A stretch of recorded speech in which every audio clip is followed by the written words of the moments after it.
Assalamualaikum warahmatullahi wabarakatuh. Jumpa lagi dengan saya Adinda Umairo Amalia. Pada video kali ini kita akan membahas mengenai gangguan berbicara yang dialami oleh salah satu teman saya. Nah, biar nggak kepo-kepo lagi, mari kita lihat video berikut ini. Check it out. Assalamualaikum warahmatullahi wabarakatuh. Nama saya Putri Kusdana. Saya mahasiswi dari jurusan Manajemen Angkatan 2018 Universitas Maritim Raja Ali Haji. Pada kesempatan kali ini, saya akan membacakan sebuah berita yang berkaitan dengan virus corona. Berita yang akan saya bacakan berjudul Bakal Rawat Pasien Positif Terpapar Virus Corona Asal Surabaya, RSKI Pulau Galang butuh tambahan tenaga medis. Kamis 2 Juli 2020, juru bicara gugus tugas percepatan penanganan COVID-19 Kepulauan Riau, Cecep Yudiana, mengungkapkan Rumah Sakit Khusus Infeksi Pulau Galang masih memerlukan tambahan tenaga medis.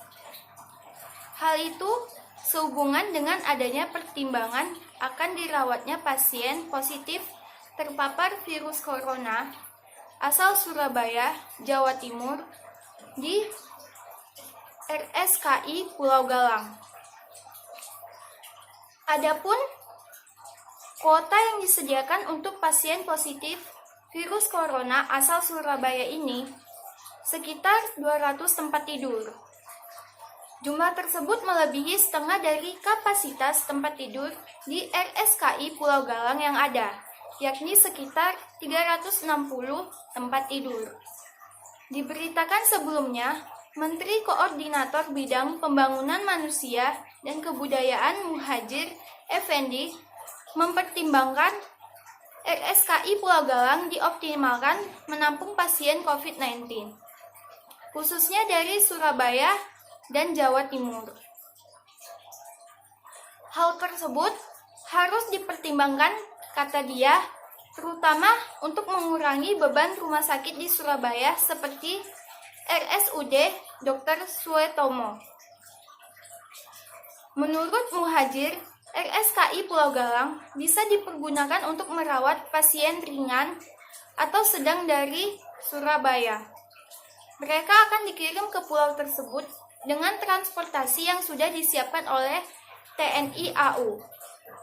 Tidak hanya pasien terpapar virus corona dari Surabaya, kata beliau, daerah lain yang masih berstatus zona merah hingga hitam pun pasiennya bisa dirawat di RSKI Pulau Galang. Sekian penyampaian berita dari saya. Terima kasih. Sampai jumpa. Wassalamualaikum warahmatullahi wabarakatuh.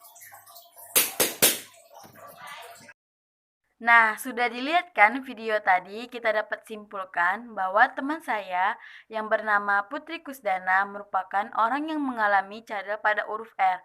Nah, kira-kira apa nih penyebab cadel? Oke, sebelum mengetahui penyebab terjadinya cadel, kita harus mengetahui apa yang dimaksud dengan cadel. Cadel adalah kondisi di mana seseorang mengalami kesulitan dalam melafalkan beberapa huruf atau kata tertentu dengan benar. Nih, banyak yang mengira orang cadel dikira karena lidahnya terlalu pendek. Padahal, cadel dapat disebabkan oleh beberapa faktor. Yang pertama, karena kurang matangnya koordinasi bibir dan lidah.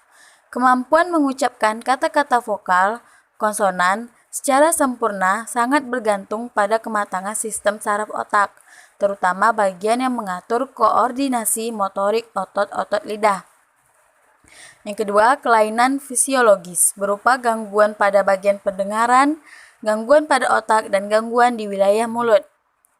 Yang ketiga adalah karena faktor lingkungan. Biasanya nih, orang tua yang membiarkan anaknya cadel bahkan ikut mengikuti ucapan si anak akan menyebabkan anak tersebut menjadi cadel hingga dewasa. Faktor yang terakhir karena faktor psikologis. Mungkin nih kan ada tuh anak yang beda setahun 2 tahun dengan adiknya. Nah, itu bisa jadi membuat mereka mencari perhatian orang tuanya dengan mengikuti ucapan si adik hingga cadelnya tersebut terbawa hingga dewasa. Oh, jadi guys, penyebab cadel itu ada 4 ya.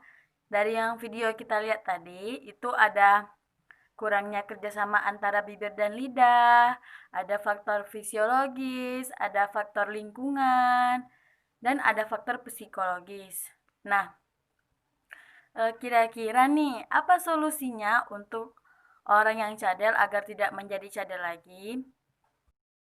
Jadi, waktu itu saya pernah baca di salah satu artikel yang menyebutkan bahwa cadel yang terjadi pada anak usia di bawah 5 tahun merupakan hal yang biasa, yang bisa hilang dengan cara melatih sang anak untuk menyebutkan kata-kata yang tidak bisa ia sebutkan dengan benar, sering-sering berlatih. Nah, jika cadel terjadi pada anak usia 5 tahun ke atas hingga terbawa ke dewasa, maka solusinya itu tidak bisa melakukan pengobatan secara mandiri.